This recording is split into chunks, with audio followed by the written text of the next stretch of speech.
Generosity is creative, beautiful, wise, hopeful, profoundly human. Welcome to the Generosity Habit.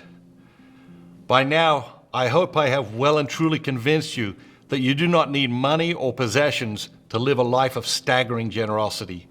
But that doesn't mean we shouldn't be generous with our money and things if we have them. Be generous with your money. How do you feel when you hear those words? What was your emotional response to these 5 words? Be generous with your money. We tend to have strong emotional reactions to money and talk of money. The reason is because we all have money wounds, and exploring our generosity is one of the ways we can discover and heal our money wounds.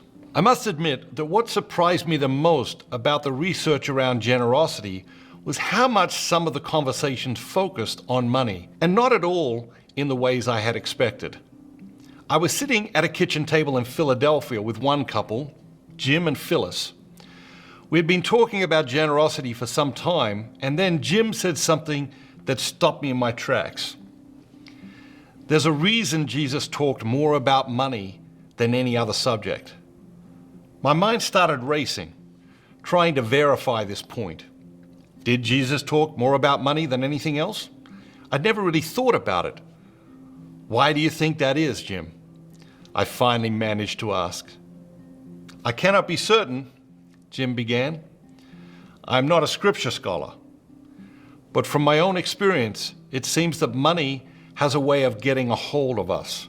And from there, it can control us in ways that are so subtle that we are often not even aware of it at the time.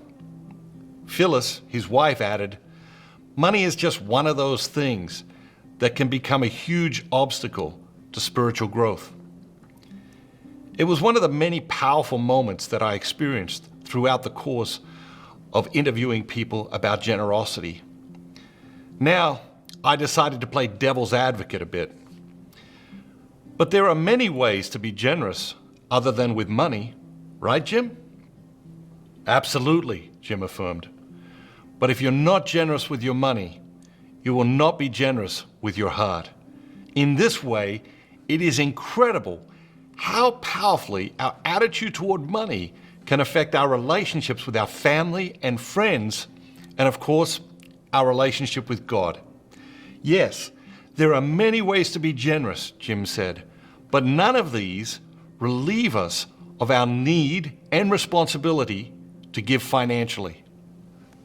Powerful conversation. Now, here is today's generosity habit. Tip generously. Tipping is a part of our culture. It's a regular part of our lives, and therefore a great way to practice our generosity. Next time you're out and experience fabulous service, leave a tip that is twice as much as usual, or even 3 times as much as usual. Now have a great day, and remember, do not just be yourself, be your most generous self. And if you're enjoying these videos, you'll love the book, so click here and order your copy today. Thanks for watching. See you next time. Bye. Have a great day.